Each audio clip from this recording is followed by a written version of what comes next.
favorite ko tong Batman! Yes, yan talaga pinili ko! Para yan sa'yo! Hoy, Betty, ang bait mo talaga! Binigyan mo ko ng Batman! Tsaka meron pa dyan! Wow! Si ano to? Bumblebee! O talaga, Bumblebee ba yan? Oo, si Bumblebee to yung anong pag ganon. Yan yung binibigay kong regalo sa'yo kasi alam kong magugustuhan mo yan! Siyempre, Betty, magugustuhan ko to!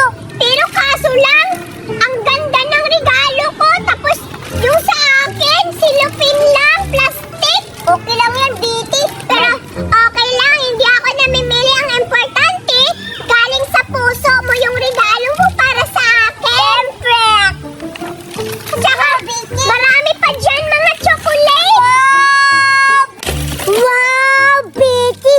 Ang dami! Wow, may lollipop pa! May bobot! At saka, ano to? Tikman ko na nga yung pagkain mo, Betty!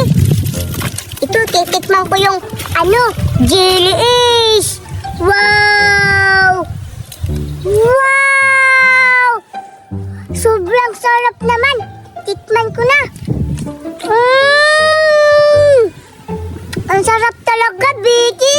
Ang bait mo naman! Mukhang nasasarapan na si Kayla sa mga regalo ko!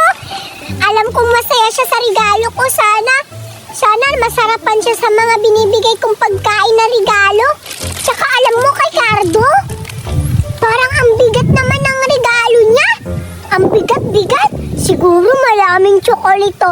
Excited na akong buksan yung regalong binibigay